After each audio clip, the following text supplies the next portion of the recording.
So hi all. Just to say hello, just so you put a face to the name. I put my face in big lights. Can you hear me all now? Okay. I did have Paul couldn't hear me, but it might be because I was on mute. If anybody, yes, excellent, perfect. Thanks for that.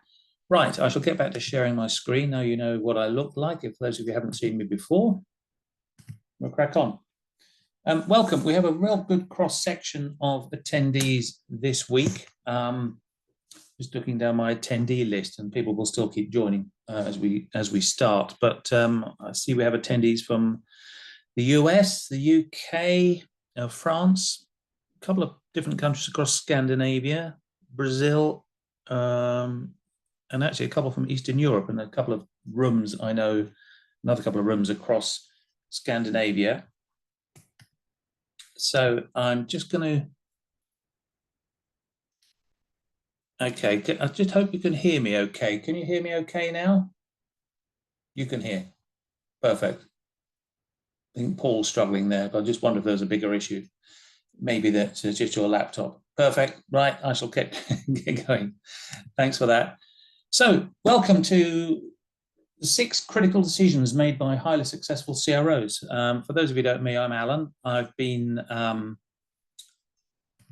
I'll do a bit more introduction in a second, but I've been working with CROs for quite some time and holding these webinars on a fairly regular basis. And what I've tried to do is pitch these conversations so that they're very relevant, regardless of the industry that you're working in. Certainly tend to be more biased towards B2B industries, but different industries and across a variety of different geographies, and also appeal to companies of all shapes and sizes. Sometimes I have an audience full of individual startup companies, sometimes one-man bands, right over to very large global corporate companies.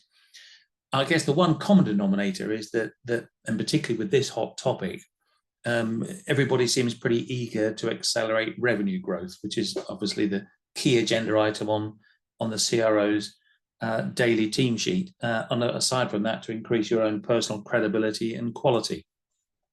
So today I'm going to talk about these 6 decisions that highly successful CROs make, why they make them, but also how they execute them, because many smart aleck will come up with some decisions that we all make as CROs, but actually turning them into reality and acting as a practitioner, making them come to life is actually the hardest part in my experience.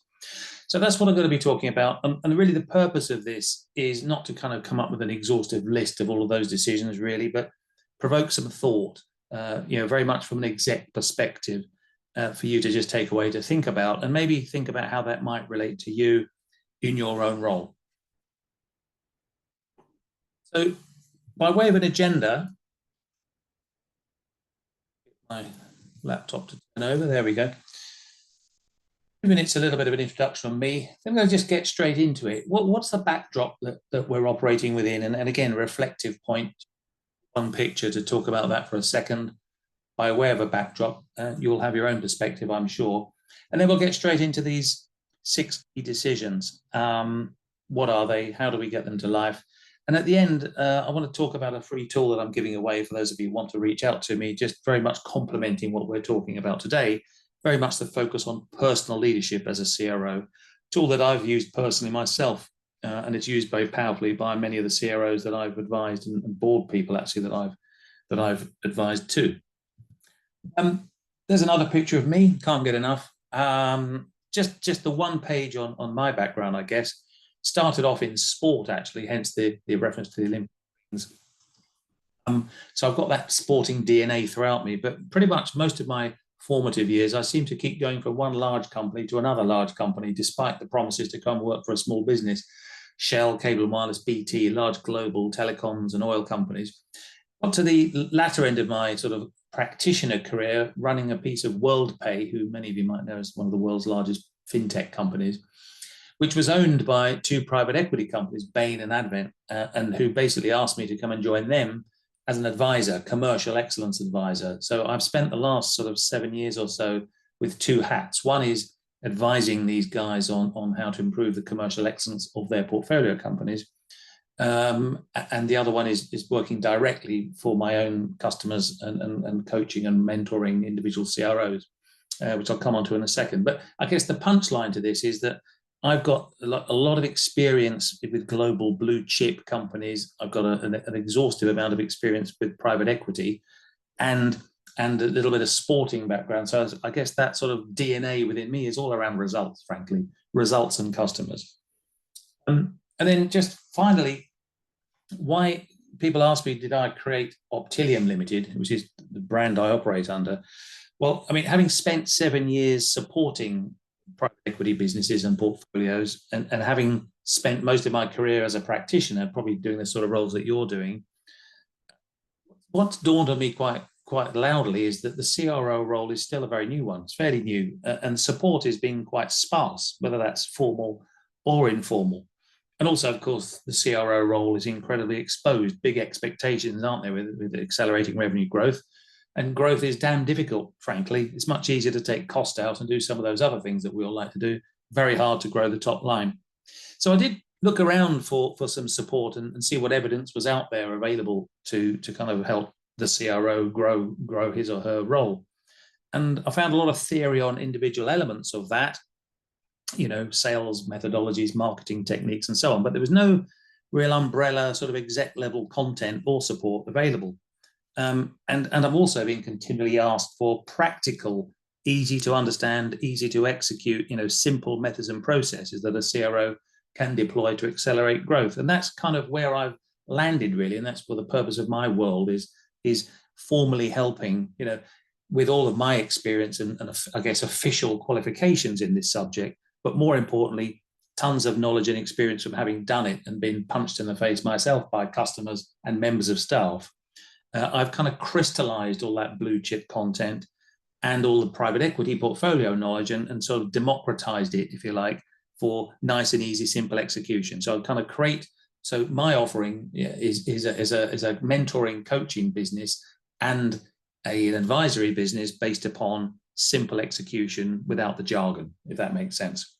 So that's me. And of course, do reach out to me if you want to know a bit more. There's a website. I'll give you the contact details later on. But getting into the meat of the content today, here's just a little bit of a backdrop. Very close to and enjoy the readings of a guy called Fred Reichheld. He's a Bain fellow, for those of you who know Bain Consult, a real authority on customer loyalty. And he argues very brilliantly, I think, in his book, Winning on Business. Winning on Purpose. You can get a copy if you get it through LinkedIn, I think. He talks about how successful organizations have one primary purpose, and that's to enrich the lives of their customers. And the most successful organizations obviously are perceived by their customers, I think, as an indispensable part of their lives. They want a trusted advisor that's integral to their business, don't they? Provide solutions not just to known problems, but also keeping them one step ahead. And of course, this primary purpose of enriching the lives of customers has a measurable correlation to the share price. And in his book, he explains how that's done. So again, summary, the primary role of a CRO, just to get ourselves on the same page here, in case we weren't already, is to accelerate revenue growth, full stop. They're custodians, aren't we? We're custodians of the revenue agenda. And these sort of just 6 quotes I pull out are just my own, feedback from walking corridors of numerous companies over the last 6-7 years, and certainly in the last few months. It's all very well talking about long-term plans and so on, but I've got 90 days to basically survive. Right? I get that a lot. A lot of the CROs I talk to feel out of control. Tons of information, tons of platforms, tools, but most of them are still stuck in a cupboard. There's almost too much data, but no information. The operation tends to operate in silos of incompatibility, I like to call them. Budgets are being tightened, but yet we're still being asked to kind of grow the business, regardless. And then one of my favorites, we talk about putting the customer at the heart of what we do, but actually we spend most of our time being distracted by a load of internal rubbish.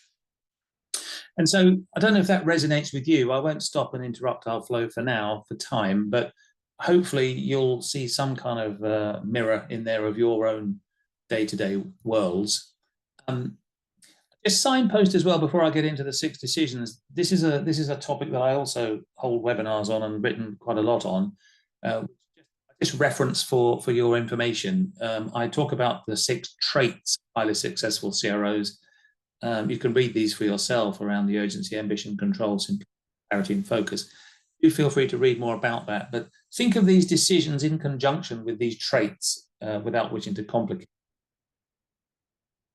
So, what are these 6 decisions then? Right. I mean, here they are. Right, and there are a number of critical success out there in creating a successful, growing, and customer-centric organization. And I always say that the very best CROs, black belt CROs, as I'll probably refer to, overtly make critical decisions aside from the normal BAU type of stuff that we all do, duties, the hygiene factor, if you like.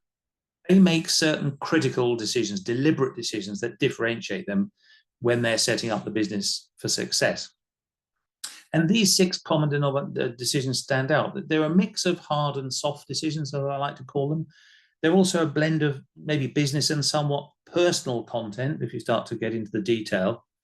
And in execution of these decisions, often blends the requirement for art and science. But what I would say is that these are equally relevant regardless of the industry, whatever geography, frankly, whether you're a SaaS business, a traditional products and services type of business, in face-to-face environments or purely digital, or indeed in different geographies. I come across this as a great summary of these key decisions I come across in black belt CROs. So I'm just going to go through these and highlight them specifically. I'm going to focus on the practical, real-world aspects of them, look at this from a practitioner's perspective, and talk about the why, but also how they put them into action. And just running through them quickly, you can read these obviously very well. They understand their customer. They focus ruthlessly on their sweet spots. They stop doing stuff. They put their arms around existing customers. They control the audience and the mood music around them. And importantly, they adopt all that digital capability that sits out there, whether that's AI, various automation tools. These are the 6 I'd highlight as really the critical areas. And again, I want to go through these one by one. I just want to provoke some thought about them. It's not an exhaustive list, but hopefully that'll just, you'll see how this might relate to you in your own role. So let's get into them. First and foremost, they comprehend the customer. And I mean this in its widest sense. In other words, they forensically understand their customer's world, their pains, their gains, the dynamics, the size of that market, etc. And what are the benefits of that? Well, frankly, the foundation for everything they do, from an outside-in perspective, should be the market, the customer's world. It's where and how to play, isn't it? It's where to focus, where are our priorities. It's how to link this whole picture to the value proposition, creating a realistic picture of the world that we're operating within before we even get into the internal stuff that we're going to have to get into. And of course, by understanding this whole world really, really tightly, gives them a much better control of the overall ambition that they're looking to control, and indeed the goals and targets that they're going to be set within that. And of course, really importantly, we'll come on to later, how they control the audience with that knowledge. I mean, I would argue that before we can decipher anything to do with the proposition, what services we put in place, what support structures, etc., we've got to first understand the challenges that the customers are putting into place. No problem, Paul. So we've got to get that foundation in. We need to immerse ourselves in their environment, right? There's no point in getting just into the internal stuff before we've looked at the world through our customers' eyes, and then try to imagine being a part of their company.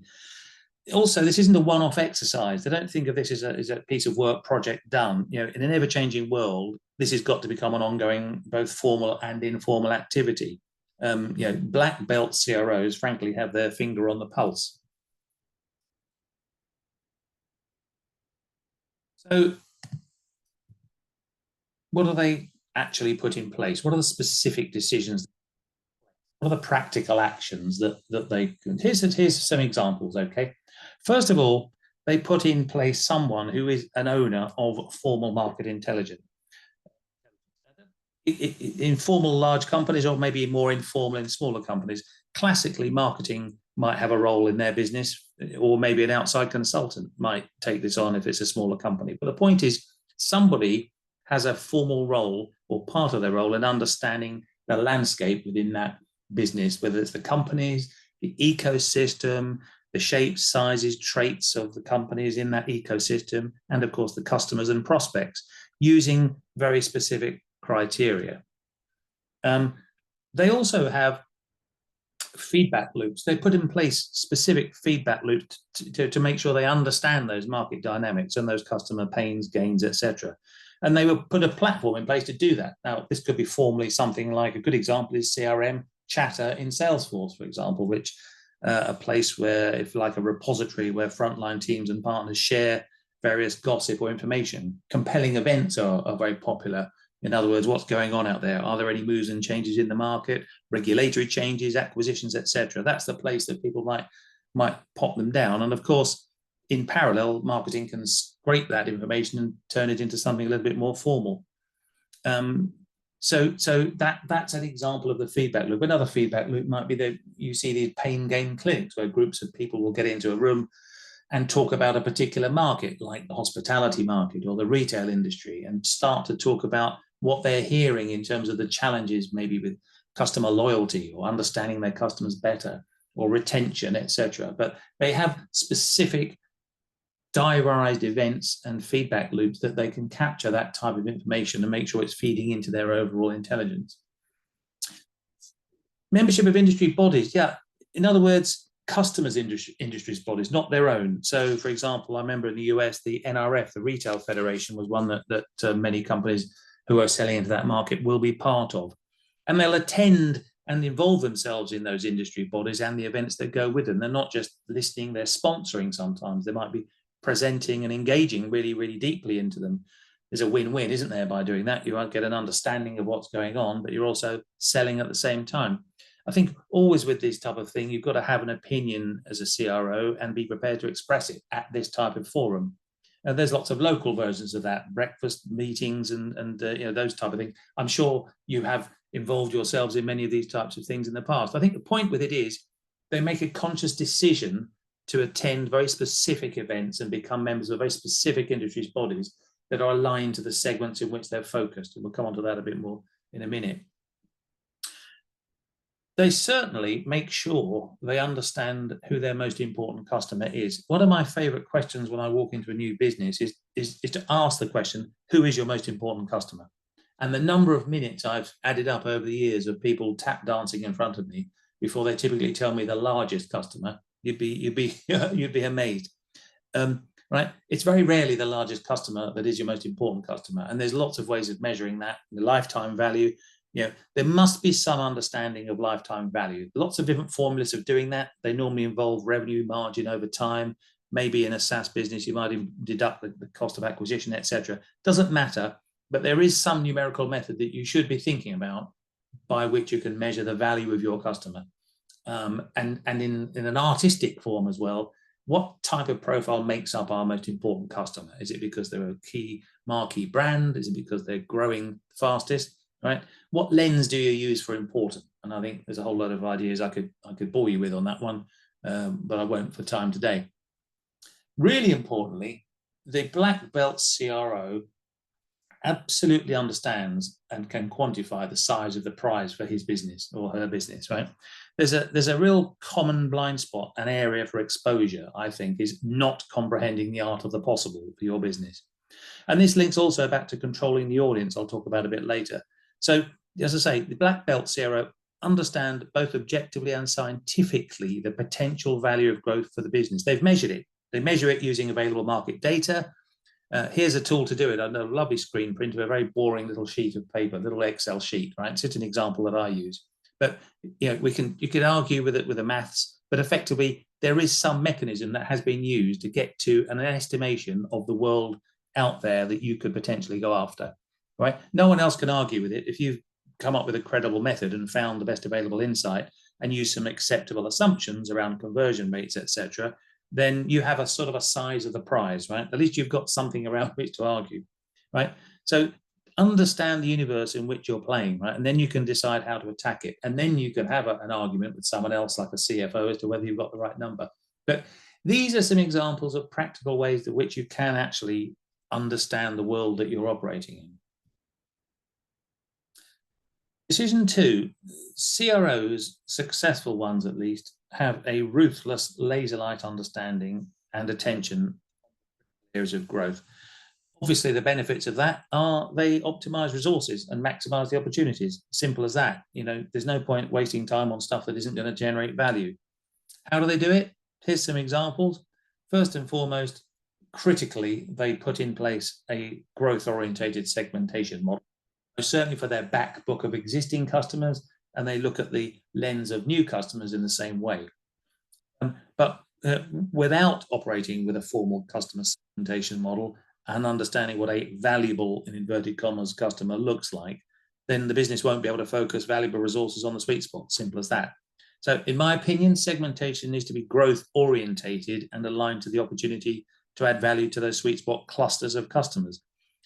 Otherwise, the worst outcome will be high attrition rates, obviously missing those cross-sell opportunities, and reduced profitability of customers. No brainer. There's all sorts of techniques behind this that I'm happy to take you through another time if anyone's interested. Secondly, they therefore, on the back of the segmentation model as the foundation, they deploy a truly customer-centric operating model. Again, a cliche in many ways, but the number of times I don't see it is quite alarming.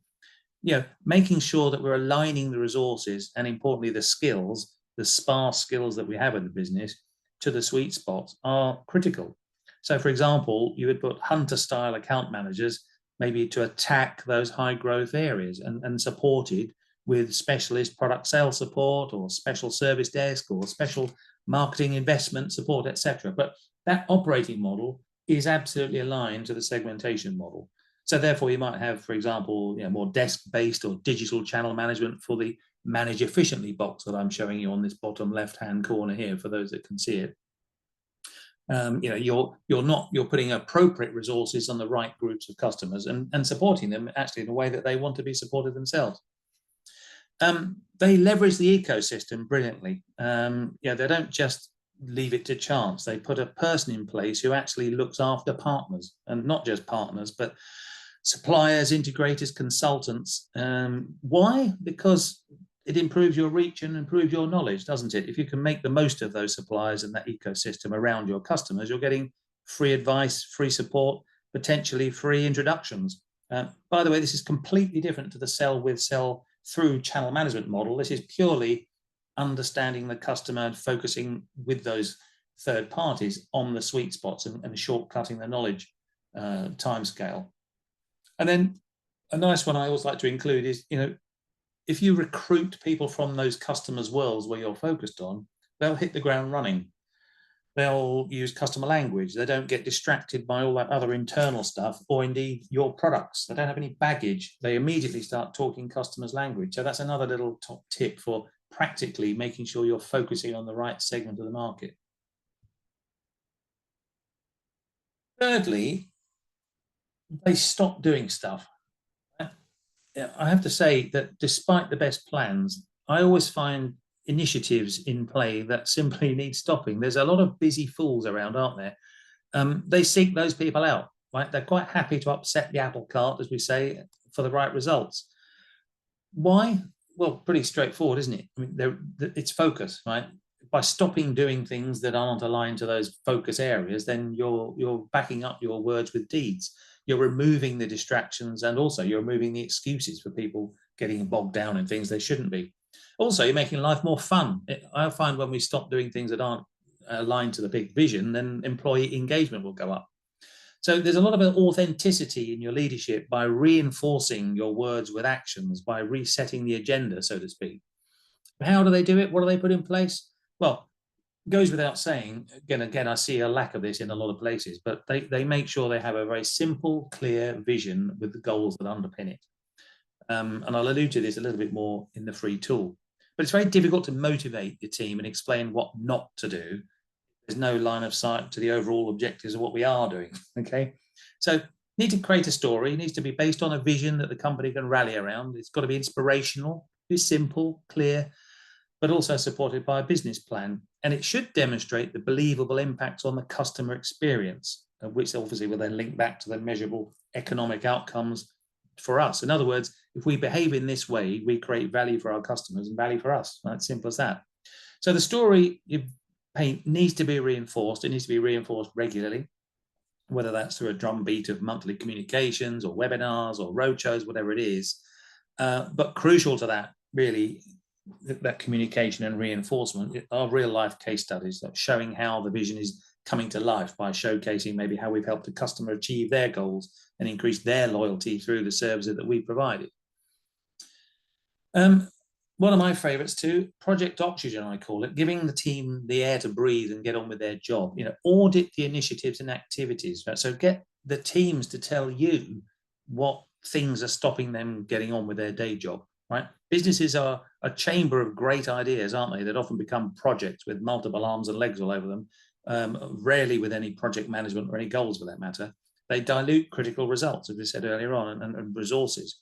So kill them off, right? But get the mission. There's a template that I've used in the past for getting input from the teams to tell me what we should stop doing or maybe what we could do better. I won't go through it, but you can get the gist of it on here, and I'm happy to send you a copy if you want one. I just call it Project Oxygen because, it creates the air to breathe. It's a great vehicle to improve the lives of your teams by moving tasks into the right bucket or stopping them altogether. It removes the excuses for why salespeople aren't selling. There's a big Salesforce State of the Sales survey that I sent out a few weeks ago, I think, says that 28% selling time is the maximum that frontline sales are actually spending selling. 28% of their time. The rest of their time is spent doing all this rubbish, right?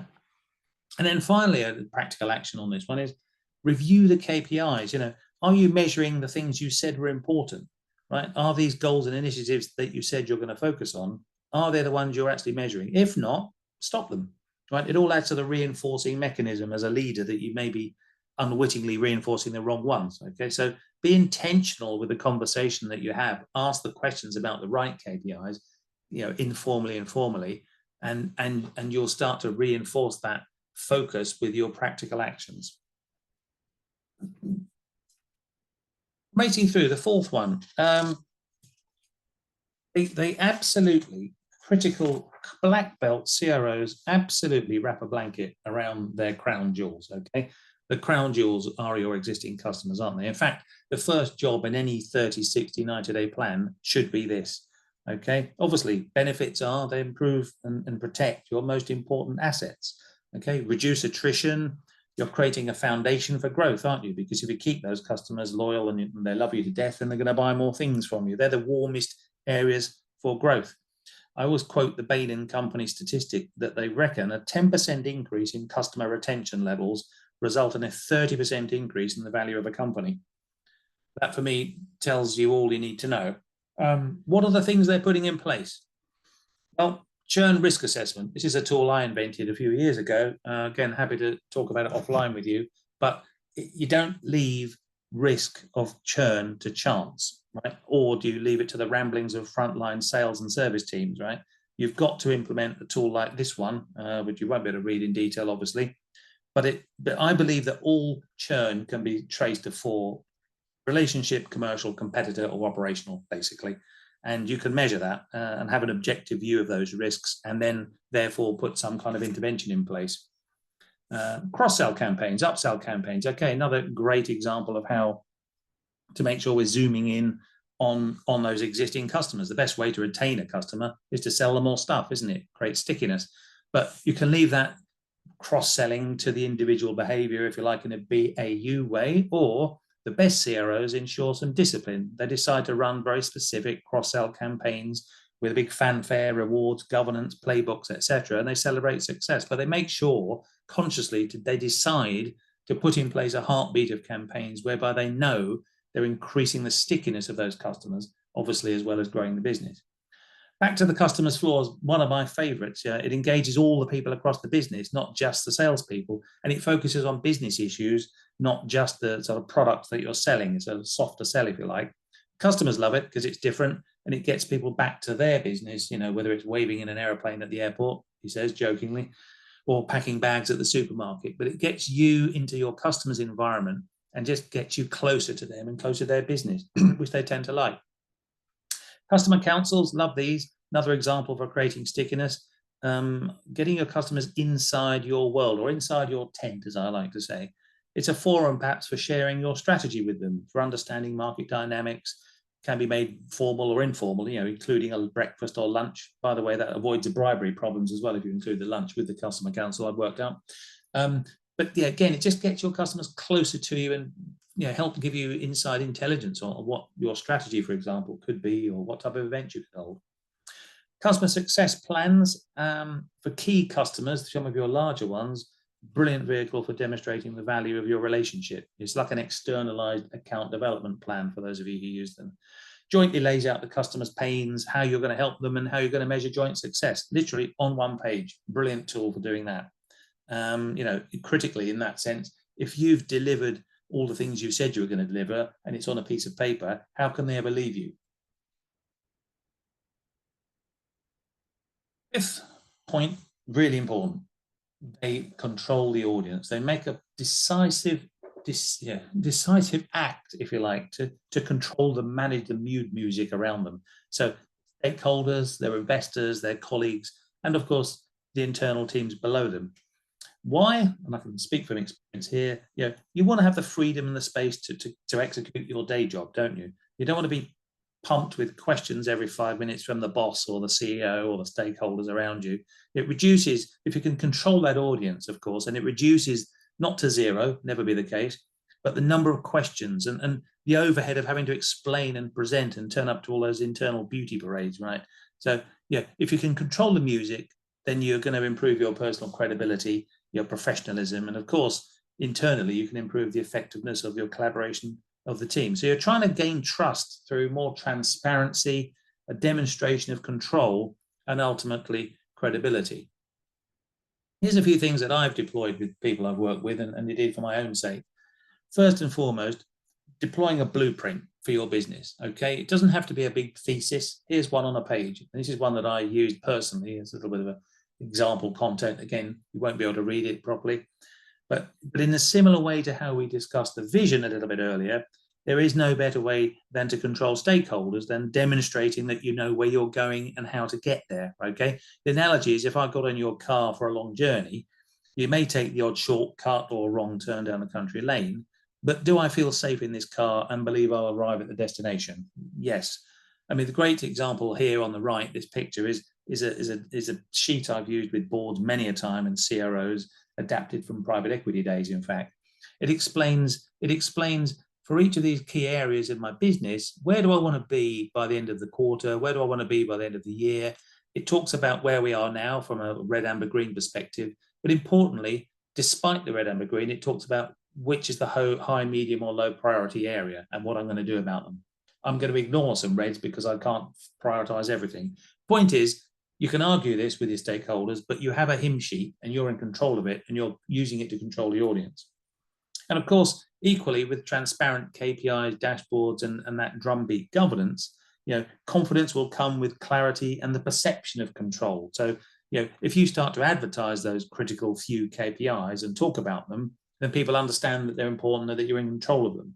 And when things do go off track, you can admit them and then demonstrate the get well plan, right? Don't wait for someone else to tell you something's going wrong, right? This is the way for you to tell them because you've got visibility and it'll calm people down around you. Customer-centric leadership, really vital. I'll come on to that at the end with the free tool. Importantly, with the controlling the audience, the internal silo debate. One of the biggest issues, isn't it, for the CROs is to get that collaboration working across departments. So controlling that internal audience is equally important as controlling the one around you. I mean, some examples and some decisions and actions deployed to do that, back to the setting clear goals and vision across the teams internally, of course, making sure that you set joint KPIs across those teams, not sort of different ones that maybe compete and conflict with each other. Standardizing language and terminology, so you get a unified understanding. For example, CRM language and the meaning of a CRM, probability. So often when you have a organic growth with businesses, they've bought different companies that have been sellotaped together. You have different CRMs, different language, different terminology. But again, getting that common language can in itself be just a simple way of harmonizing teams across boundaries. What else we do? Yeah, promote internal insight sharing, so sharing news on those CRM platforms we alluded to a little bit earlier on. Create cross-departmental teams, sort of more agile teams that maybe with a common challenge that you bring people across different departments to share and innovate together. Campaigns, back to the floor we touched on earlier on, bringing other people from other silos into that campaign. And of course, collaborative events, social events, networking events, bringing them in. Those are all little ways of breaking down those barriers. Rhetorical question, how many of you have pretended to ever be one of your own customers? Right, obviously don't try to answer now. But have you ever tried to contact your own business or raise a service query or navigate through your website and try to buy something? Because I'll tell you now, the best-in-class CROs do this. They make a habit of it, right? They do it all the time. They go on their customer's journey so they can experience firsthand the level of friction that they enjoy. And racing ahead to the final point, AI and automation, a huge topic, right? The best CROs, they leverage it, basically. They benefit from those digital tools, channels, and data, or they turn data into insight, right? Both for internal and external use. Why? Don't need me to tell you, effectiveness and efficiency in a nutshell, right? They leverage data also for external use, not just their own use for customers. So all in all, control, risk management, effectiveness and efficiency in a nutshell. A huge topic, and I don't want to pretend that there's a silver bullet for this one, and you'll all have your own stories about it. But here's 3 things that I just think that I see the best guys and girls at the moment deploying to try and help them navigate this very complex. First of all, wherever possible, they deploy some kind of RevOps, revenue operations resource. And in the smaller companies, that might be a bit of a Swiss Army knife role for somebody doing multiple things. And certainly for medium to large organizations, this is a key role. It's the cockpit, if you like, of the business, the responsibility and ownership, pulling together an independent view and a single truth of the performance of your team. And they'll own the platforms, whatever they might be, whether that's spreadsheets or whether that's a CRM platform, technology operation and measurement of KPIs. It's key, though, that they own the opportunity to leverage AI and other automation tools in this space. You want somebody in the middle of this taking on this agenda. And as it relates to AI, well, again, a huge topic that warrants more than a few minutes we have available today. But I tend to look at this AI opportunity through this simple lens, and I've stolen this model, from various sources and populated it myself. Essentially, I just think it's easier to view the opportunity through 4 different lenses, as you can see in this wagon wheel. There's like an external, internal element, and then there's an everyday and a game-changing element. And I think a simple way to attack the AI opportunity is essentially, firstly, recruit an owner for it. As I said, maybe that's the RevOps personality that we talked about, but create a passionate owner, somebody who cares about this topic, who's interested in digital transformation. And then you can create maybe like a cross-functional team to assess the automation opportunities. And this is what the best CROs are doing. And then with that little SWAT team, what they're doing is mapping out that CRO landscape for digital and AI opportunities across these 4 areas: customer-facing areas and obviously internal operations. And for external areas, maybe they're brainstorming potential tasks and processes that are ripe for automation in the areas of, for example, the front office, sales, customer success, marketing, and maybe service, and products. So, for example, the value proposition.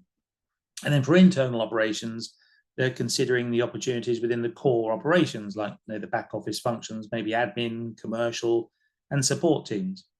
And then literally using a whiteboard to start with before they get into this more detailed wagon wheel, they segment those ideas in terms of whether they're everyday, in other words, like an automated onboarding, for example, or game-changing, something to do with account expansion maybe, and then start to segment them that way. And that's just a way of attacking the problem. Again, a big topic. I don't want to pretend to cure it with a 2-minute conversation. What I would add here is make sure that you focus on, and this is what they're doing, cleaning up your data, whether it's CRM or anywhere else, and understand the integration complexities with existing systems and processes by engaging some relevant stakeholders around the business. And finally on this, for this one, is sanity check that you never, ever compromise authenticity, certainly with inappropriate use of AI with customer engagement. That's a bit of a holy grail. So in other words, in summary, the challenge of embracing digital transformation opportunities starts by creating some kind of roadmap like this to leverage the digital channels and AI, etc. But what I don't see happening with these great guys and girls is just adopting technology merely for the sake of it, right? Evaluate your processes. If you're integrating a technological solution, make sure it can enhance the processes and then maybe grow from there. And if your existing processes are operating efficiently without the need for it, then don't bother, right? Just wait. There's no panic here. There's no prize for getting there quicker. And then the final point on here, leverage your internal data for external insight. And there's lots of examples where you are sitting on a gold mine of information that would be great for your customers. And I see this in many industries, and certainly where I worked in the fintech space, it was a lot of information about consumer behavior and retail behavior and customer loyalty, etc., anonymized, obviously, that was incredibly powerful and could have been used. So I've raced to the end of those 6. And then again, just to summarize those before I talk about this free tool for you, they comprehend the customer. They absolutely understand the world they live in and everything that goes on, and put in place specific tools and processes to make that come to life. They're ruthlessly focused on the sweet spots, and they know where they are from their comprehension of the customer. They stop doing stuff that isn't aligned to these focus areas immediately. Then they really wrap their hands around their existing customers. They treat them like the crown jewels and make sure they've got a great base to grow from. They control the mood music in the way I described, and they then think about ways of leveraging this massive, huge, untapped, and forever future area of AI and automation. I'm just going to signpost, before I get onto the quick free tool on leadership for 2 minutes, just share with you a kind of a thought process here. A lot of what I do is on mentoring. It's just literally as I said, past 8 years been coaching and mentoring CROs in a variety of industries and geographies, both large and small. I'm very flattered by the momentum that I've managed to gain with a number of them. I don't think I've lost a single CRO over the 8 years I've been coaching them, actually. They're still in touch even when they go abroad or take on a new role. They do give me some amazing feedback. I have just opened up an additional block of time schedules, which is why I'm signposting this now, because I'm happy to take on an extra day in my week to do some more mentoring because I enjoy it. The key benefits that CROs are feeding back to me right now link back to that stuff I was talking about a little bit earlier. They feel quite isolated in terms of advice. It's almost embarrassing to ask for help because you're supposed to know everything, aren't you? And your boss is the CEO, and what do they know anyway? They don't know what they're doing, do they, half the time? So they want that extra knowledge and experience, and a trusted advisor who can just, give them some honest feedback and obviously accelerate the personal development. So I'm here to offer that. If anybody would like that, it's only me. I don't bite. There's structure to it, but a huge amount of flexibility, and I'll adapt to your own way of working and your own time schedules. Here's a sort of a picture of the structure. But what I would offer you is, if you're remotely interested in this and you have an interest, you want to explore a little bit more about it, then just reach out to me. And I always offer a free chemistry call for 45 minutes or as long as you need, just to have a chat about it, to explore what it is and what it means. And if it's something that sounds interesting, then we can get on with it. And if it isn't, that's fine. You can tell me to go away. So do reach out to me on that web email address. Free tool, if anybody wants to reach out on this one, I love it. It's a transformational leadership tool that really complements those decisions I was talking about. It brings it to life. Also the traits, actually, to some degree. Highly practical and effective way of actually being a customer-centric leader, literally by doing things on a page. And I've used this on flip charts in my own management teams, and I coach a lot of CROs in boardrooms and CEOs a lot with this model. I've used it numerous times. It's incredibly simple and pragmatic, because otherwise no one would use it.